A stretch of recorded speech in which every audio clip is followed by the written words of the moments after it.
Ya estamos prácticamente iniciando un nuevo mes, así que el domingo vamos a tener la cena del Señor aquí.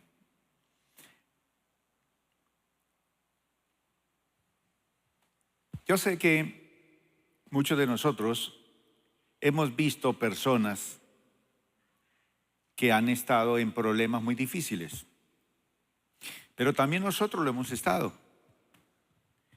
Y a veces hemos visto algo de esto en grandes películas, grandes series mundiales, que como en la antigüedad, imperios invadían ciudades, países, y sitiaban las ciudades por meses, por años. Y sitiar una ciudad era rodearla, armando ejércitos alrededor de esas ciudades, y trancaban las entradas y las salidas de esas ciudades amuralladas. ¿Con qué objetivo? Que la gente se desesperara y obviamente se rendían. Muchas veces, al experimentar esos sitios en las ciudades, la gente moría de hambre. Y habían ocasiones de esos grandes sitios donde la cabeza de un asno se vendía carísimo y el estiércol de las palomas, porque no había nada que comer. Entonces eso costaba una fortuna. Y la gente se comía las correas, se comía las sandalias del hambre. Grandes sitios. Pues hoy vamos a hablar de el sitio no es para siempre. El sitio no es para siempre. Vamos a hablar de cómo salir de los bloqueos. ¿Qué son esos bloqueos? Son esos momentos en que uno siente que está sitiada su vida. Está como en un estado de sitio, paralizado. Y yo sé que muchos de los que estamos aquí conocemos o hemos experimentado esos días nublados en donde nuestra alma desfallece y los ánimos están tan bajos como nunca. ¿Por qué? Las cosas no nos resultan como uno quisiera. Los ingresos financieros empiezan a escasear. Y peor aún, las voces de derrota suenan fuerte. No aquí en el oído, sino dentro de nuestra cabeza. Voces de derrota. ¿Y quién de ustedes ha estado en una experiencia así, en esos días nublados, desfalleciendo, desanimado, porque las cosas no se dan? ¿A quién le ha pasado eso en algún momento? Sí. Hay ocasiones en que a uno le toca inclusive meterse en ayuno y oración con Dios para cambiar situaciones muy difíciles. Entonces, cuando estamos en esos momentos así tan duros y difíciles, hacemos lo más sabio en esas ocasiones. En mi caso personal, yo salgo a caminar y en esa caminata pues uno respira aire profundamente y tengo la opción de hablar con Dios. Así que cuando usted esté en esos momentos duros, hágalo así. No se reviente allá adentro, salga, camine, vaya unas 10 cuadras o váyase a pie hasta la casa, caminando y hablando con Dios, obviamente. En algunas ocasiones, algunos en esas caminatas nos ha tocado llorar y aferrarnos al Señor como un náufrago por allá en alta mar. ¿Qué pasa en esos momentos? Toma uno la Biblia, fiel compañera. ¿Quién tiene una Biblia de hace más de 10, 20 años con usted? Es fiel compañera. Yo tengo muchas Biblias en mi casa, pero hay unas que son mis compañeras fieles a lo largo de los años. Y uno empieza a leer la Biblia aunque sin ganas, pero vamos a leerla. Y mientras uno lee la Biblia, empieza a ahogar las penas en sus páginas. Y de repente surgen esas historias de liberación.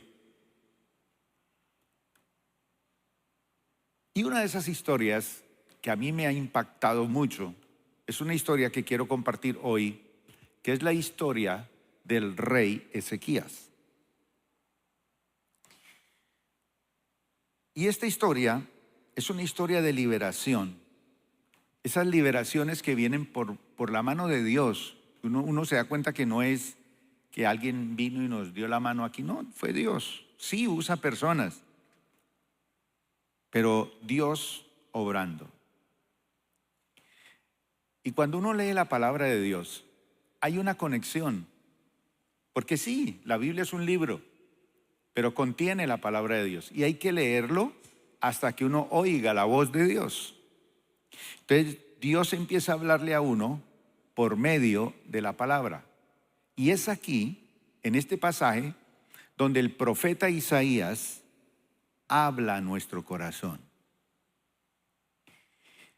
Y este es un mensaje que transforma a aquellas personas que transitan los desiertos de la vida. Yo como pastor he tenido que oír los desiertos de muchas personas, desiertos duros que han tenido que transitar personas. Pero he visto cómo a lo largo de todos estos años de ministerio, cómo en esos desiertos de la vida, el agua fresca del Espíritu llega y calma esa sed, calma esos desiertos tan tenaces.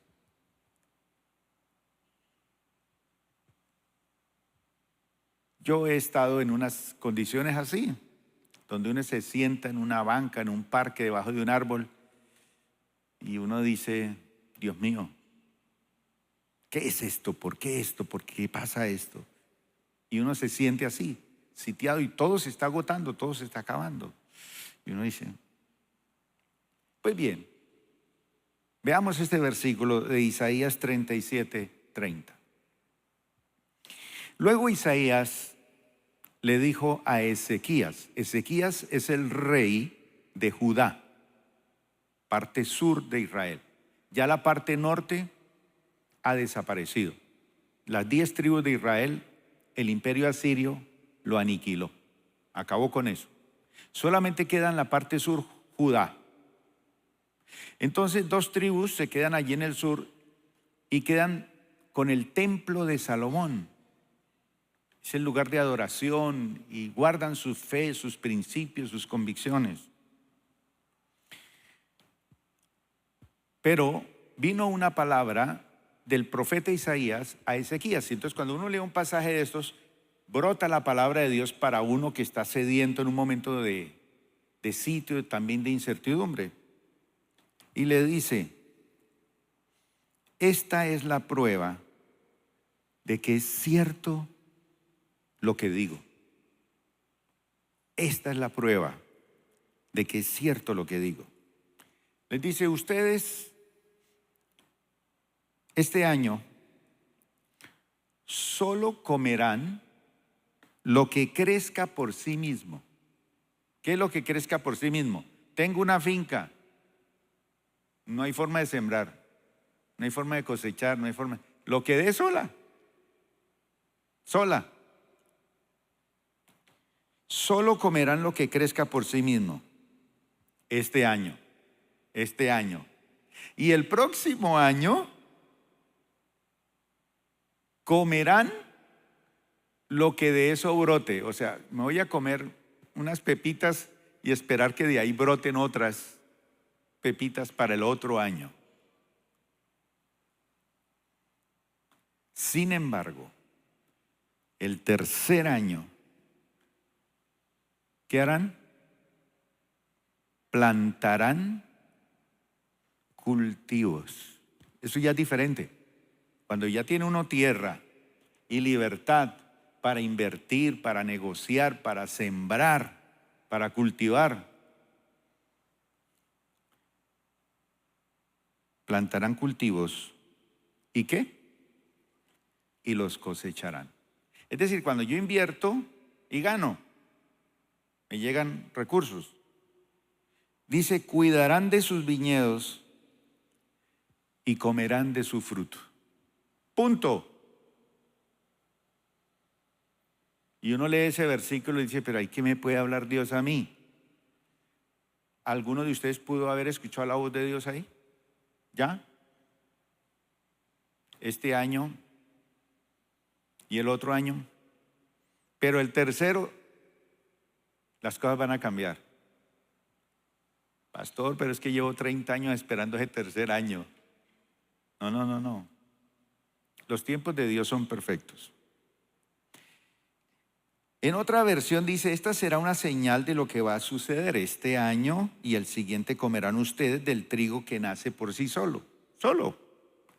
Pero al tercer año podrán sembrar y cosechar, plantar viñedos y comer de sus frutos. ¿Cuántos queremos llegar a esos niveles? De sembrar y cosechar, de plantar y comer. ¿Ah? Yo viví esa experiencia siendo muchacho. Fui a la finca de mis abuelos, una época dura, difícil, no llovía, todas esas tierras estaban secas, todo el mundo se estaba muriendo de hambre prácticamente. Y yo me fui con un tío a la finca de mis abuelos y no había nada. ¿Sabe qué hacía la gente? Prendía los fogones de la cocina, que eran fogones de leña, para que saliera el humo por la chimenea. Y ese fuego se mantenía encendido. Entonces, cuando uno miraba que salía fuego, humo por la chimenea de las fincas, uno decía, allá hay comida. Pero era nomás por dar visaje, porque no había nada. No había nada. O sea, era no mostrar el hambre. Pero es que no llovía. No había forma de sembrar. Entonces yo vi que mi tío puso unos palitos y los encendía para que saliera humo. Y dice, porque es que esta es hora de almuerzo. Y si la gente ve que no hay humo, dirán que estamos tirando hambre. Entonces, no.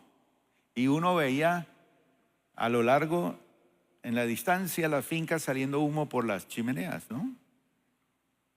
Pero nadie se acercaba a una casa de esas, aunque fuera un familiar, porque uno sabía que la situación estaba difícil. Y llegar uno a la casa de alguien y no hay nada, eso es duro. Y yo recuerdo que mi tío arrancó unas hierbas de la finca, hierbas silvestres, y puso una olla ahí en ese fuego y le echó sal y cocinó las hojas. No eran ni lechugas ni nada de eso. Oh, hierba. Y luego me sirve una tazada de ese caldo sin ajos, sin cebolla, solo sal y hierbas amargas ahí.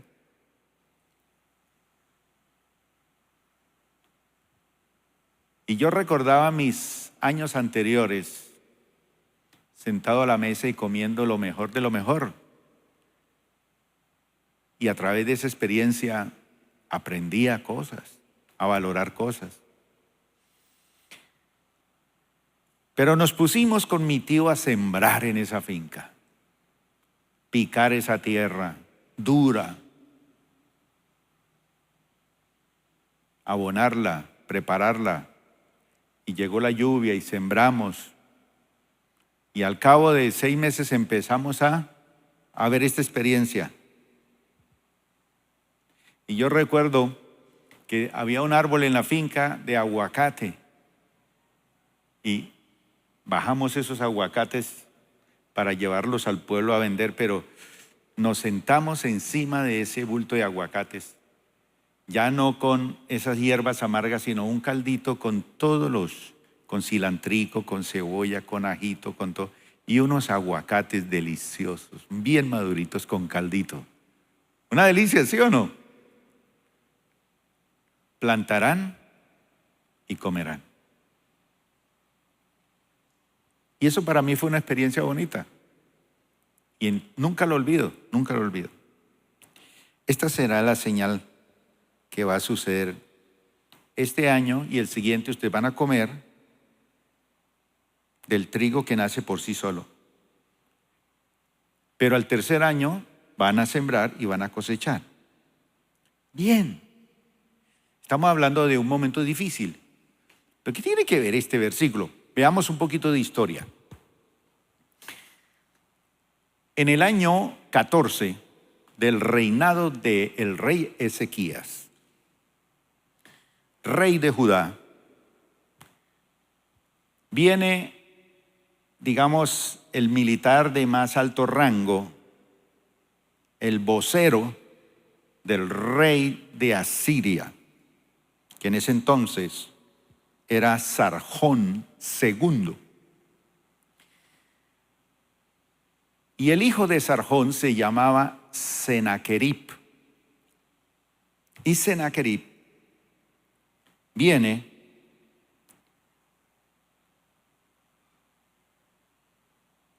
contra Judá. Entonces él viene en una campaña militar. Y dice la palabra que durante ese tiempo de invasión, él logra conquistar 46 ciudades del reino del sur. Todas conquistadas por ese rey. Este militar, pues el rey de Asiria, ¿no? Era el que gobernaba. Un imperio, un imperio. Y Senaquerib era un militar de alto rango, muy violento. Y cuando él llega allá a Jerusalén, sitia la ciudad de Jerusalén. Sitia la ciudad. Eso debe ser impresionante, eso debe ser aburridor. Cuando lo rodean a uno por todo lado y le van a robar todo y le van a quitar todo y le van a destruir todo. Le van a matar sus hijos, se los van a violar sus hijas. Me han dicho, van a acabar con todo eso, es muerte. Y ya lleva 2 años ese sitio. Nadie entra, nadie sale. Un sitio total, un bloqueo total. Y entonces, Ezequías quiere evitar el desastre. Algunos de ustedes en el devocional seguramente ya pasaron por esta historia. Y él tratando de evitar el desastre, porque cuando hay esas situaciones tan difíciles, uno trata de evitar, ¿no? Pues que actuemos, resolvamos, porque hay que arreglar esto. Entonces le paga al cruel asirio 300 talentos de plata y casi 2 millones, y 30 talentos de oro, que eso es más o menos, sumando los dos, son unos 13 millones de dólares actuales. Multiplique eso. 13 millones de dólares. Eso es mucho dinero que le toca pagarle al asirio para que no venga a dañarle su ciudad.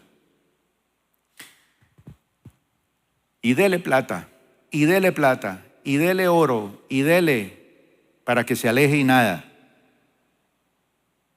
Eso hizo que se detuviera más o menos la conquista un poquito, pero Senaquerib quería poseer Jerusalén. Esa ciudad le han tenido el ojo del mundo entero. Entonces envía un gran ejército a sitiar la ciudad y con ellos va un vocero que los va a amedrentar con sus palabras, y su propósito es entregarle un mensaje a Ezequías. Y ese mensaje es un mensaje de burla contra Dios. Es que su Dios mismo me mandó a quitarle la cabeza a usted. Esta ciudad es mía, lo tuyo es mío. Ya, aunque me está pagando platica, no, yo quiero es todo. ¿Hemos oído esas voces de Sennacherib? Claro que sí. Entonces, este hombre quiere amedrentar al pueblo, reúne a los ministros de gobierno y a los residentes del palacio y lo consigue. Así que el vocero asirio grita y dice: el fin de ustedes está cerca. Entonces usted abraza a sus muchachos, sus hijos y dice esto. Así que el rey recibe la carta del rey Asur,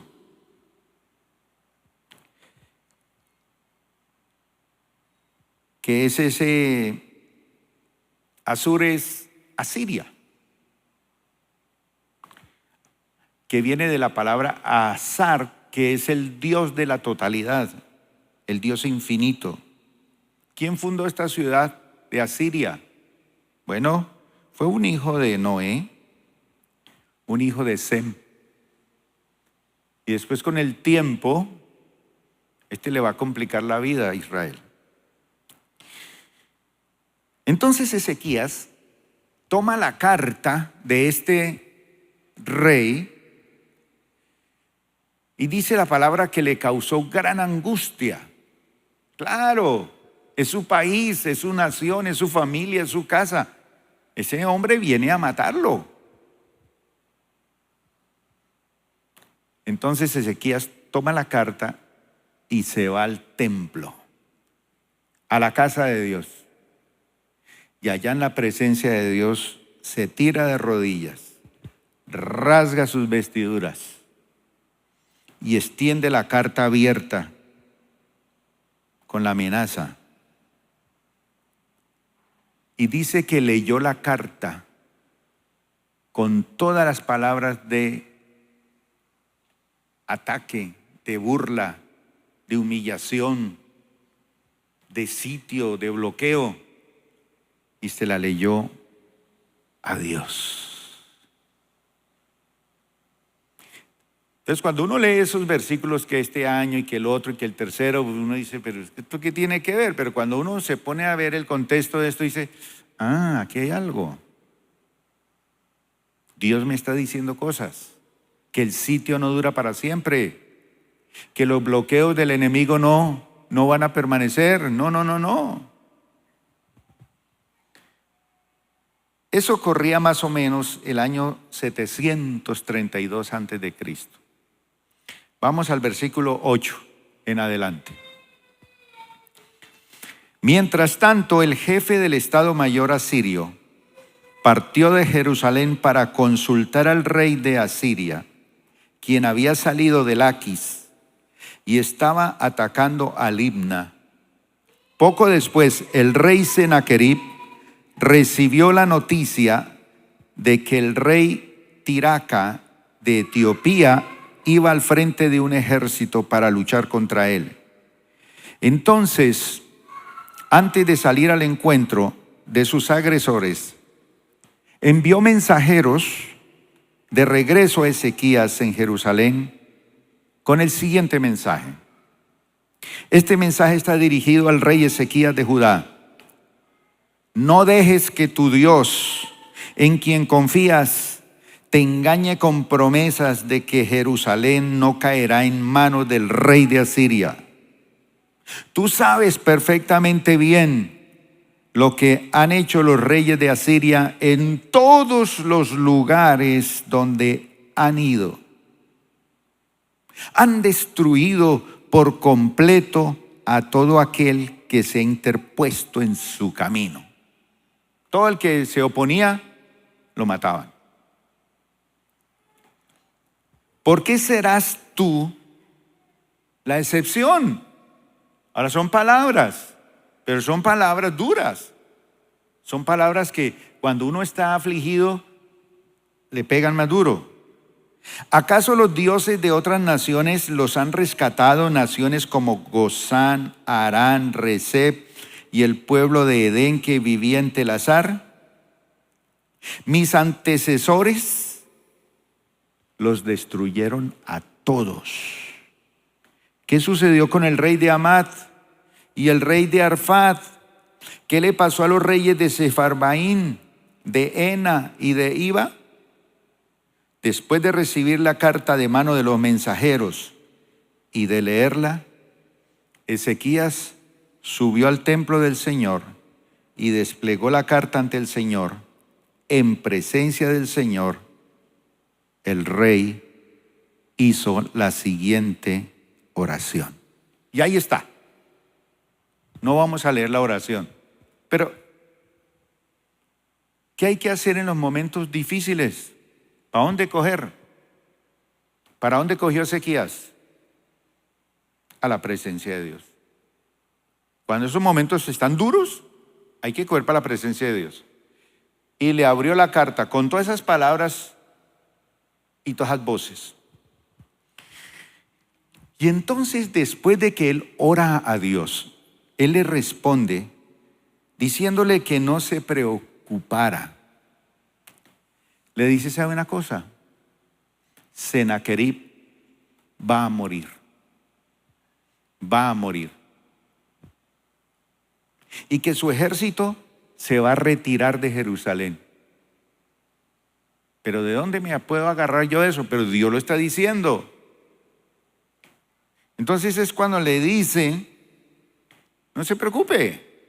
Sí, este año ustedes van a... Y el otro también. Pero el tercero, todo va a cambiar. Versículo número 36. Esa noche, el ángel del Señor fue al campamento asirio y mató. ¿A cuántos? ¿A cuántos? 185,000 soldados.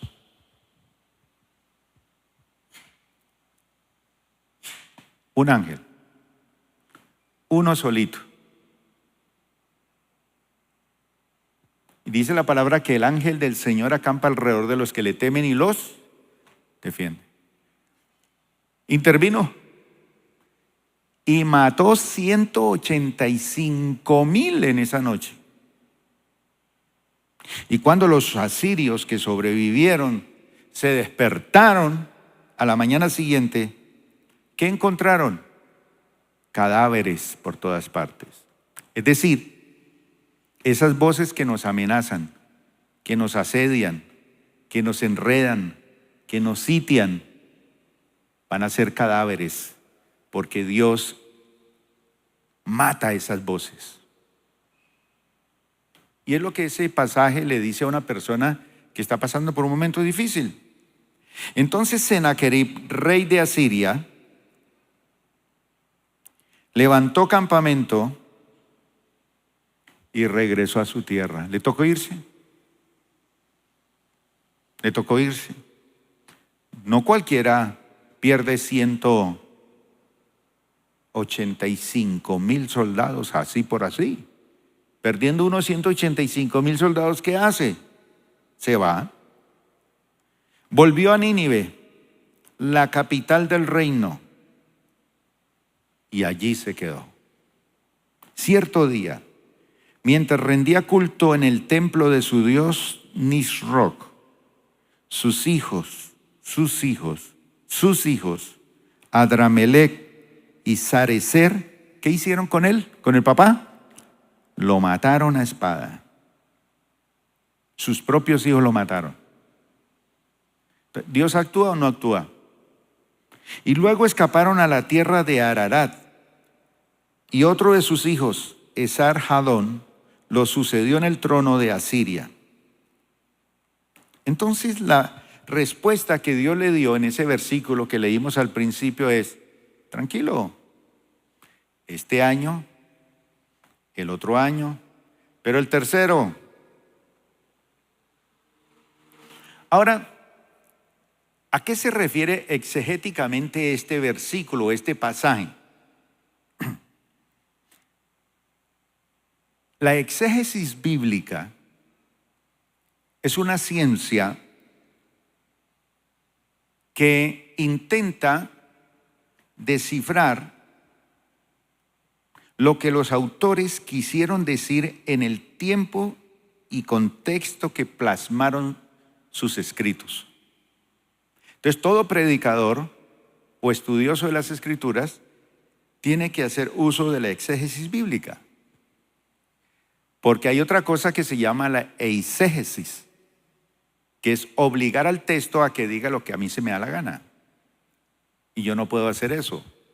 Entonces, la exégesis bíblica va a descifrar lo que el autor sagrado quiso decir en ese tiempo. Y cuál fue el contexto de eso que él quiso decir y lo que plasmó en su escrito para ese tiempo.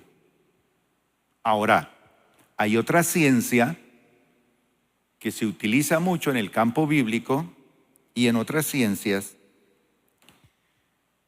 que es la ciencia de la interpretación correcta de ese pasaje. Y eso tiene que ver con la hermenéutica bíblica. Son dos ciencias: la exégesis y la hermenéutica. Entonces, cuando uno lee un pasaje de esos, uno dice: ¿qué fue lo que quiso decir? Y entonces la exégesis descifra lo que el autor sagrado quiso decir en ese tiempo. Y entonces es una disciplina que es fiel y expone tal cual lo que el autor dijo. Este año, el otro, pero el tercero, tranquilo. Pero la exégesis no interpreta el pasaje, sencillamente descifra qué quiso decir. Chévere. Ahora, no lo interpreta. Eso le corresponde a la hermenéutica bíblica. Entonces, Isaías escribe y dice: se trata de una profecía donde Dios dice a Ezequías que los judíos van a sobrevivir al sitio de Sennacherib, ese sitio que les había impuesto y que los tenía cerrados y bloqueados, el cual duraría 2 años, pero que en el tercer año verían la gloria de Dios. Tremendo. Recién el tercer año van a ser liberados de esa opresión asiria, y si bien los 2 primeros años pasarían angustias, en el tercero habría paz, prosperidad, abundancia. Y así fue. Y así fue. Ahora voy a terminar con lo siguiente. ¿Cuántos de nosotros muchas veces nos encontramos sitiados, bloqueados? Ya sabemos que el sitio era una estrategia militar en los tiempos antiguos que consistía en bloquear todas las entradas y las salidas, todos los puntos de acceso. Nada entraba, nada salía. Rodear para matar de hambre, de desespero, de angustia a sus habitantes. Ya lo sabemos. Pero muchas veces nosotros nos encontramos sitiados. Y yo quiero esta noche que hagamos oración por aquellos que están sitiados. Y si usted está sitiado, escuche la palabra de Dios. Y cuando usted esté en esos momentos duros, Dios te va a dar un pasaje de la Escritura y te va a hablar. y te va a dar la correcta interpretación para tu vida y vamos a ver la bendición. Pero déjeme decir lo siguiente. Sitiados es entender que todo proyecto, por más bueno que sea, tiene enemigos. Todo proyecto, por bueno que sea, tiene enemigos. Y que al igual que los judíos, cuyo adversario fue ese Sennacherib, a nosotros muchas veces se nos opone un enemigo formidable. Y ese enemigo no lo podemos tratar como con armas humanas. ¿Qué hizo Ezequías? Fue a la presencia de Dios. Entonces, en los momentos duros hay que ir a la presencia de Dios. Y ábrale la carta. Mira, esto está pasando. Sitiados es entender que nuestros pensamientos negativos, que nuestras palabras de autoderrota y que algunas malas gestiones que a veces hemos hecho hacen que nosotros mismos nos pongamos a veces en un estado de sitio en el cual parece que no podremos salir. Nosotros mismos matándonos de hambre, matándonos de angustia, matándonos de desespero. Sitiados es entender que si bien ese sitio es desesperante, el no ver resultados y hacemos cosas y no vemos resultados y que las cosas no salen, que no hay dinero y que nos culpamos muchas veces en demasía. Yo soy el culpable. Y en esa parte del guión de la vida, donde escuchamos ese versículo que dice no hay nada nuevo debajo del sol, no hay nada nuevo. Llega esa palabra de desánimo, pero también llega un pero. Todo proyecto para ver la gloria de Dios pasa por un estado de sitio. Todo proyecto. Y después ve uno la libertad. Sitiados es entender que los 2 años en que solo comimos el trigo que brotaba naturalmente en el campo, ¿qué es eso? Son nuestros escasos recursos, nuestros escasos resultados, pocas ventas, pocas invitaciones, escasísimos contactos, pero aún así, esos raquíticos resultados nos sirven para no morirnos de hambre y sostener nuestra familia. Entonces debemos agradecer por ese escaso trigo, porque sin él el sitio nos habría derrotado. Estar sitiados es entender también que Dios siempre nos da una palabra de alivio, de consuelo para esa alma afligida. Pero al 3er año podrán sembrar, cosechar, plantar y comer de sus frutos. Es decir, el Señor nos asegura que el sitio llegará a su fin,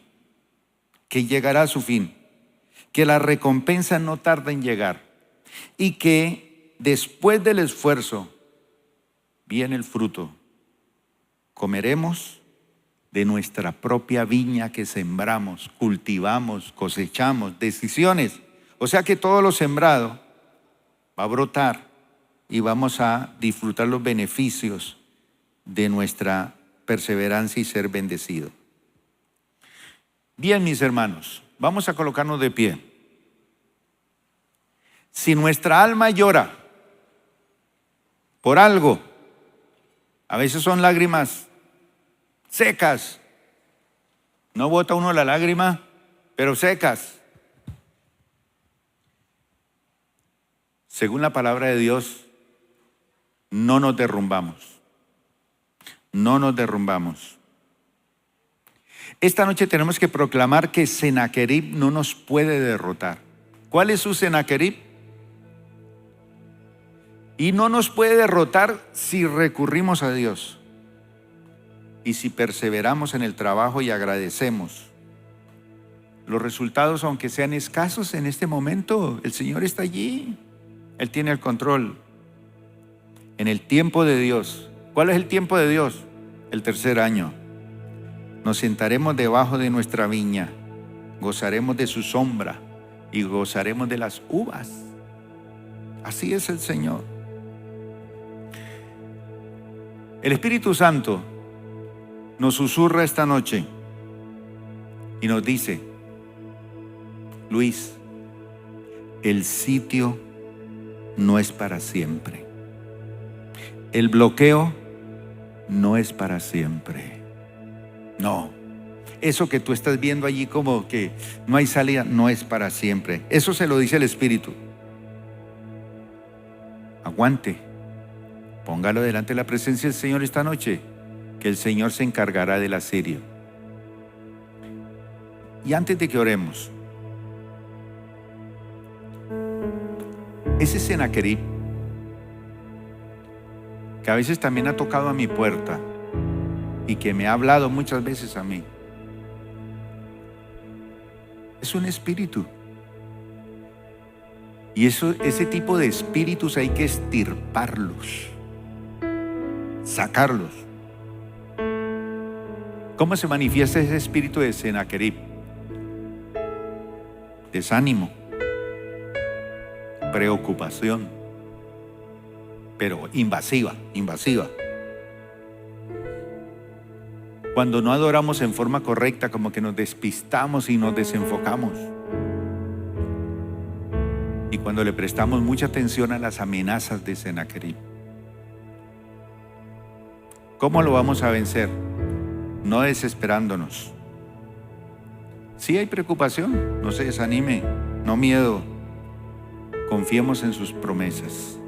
Dios es fiel a sus promesas. Levante sus manos. Padre, en el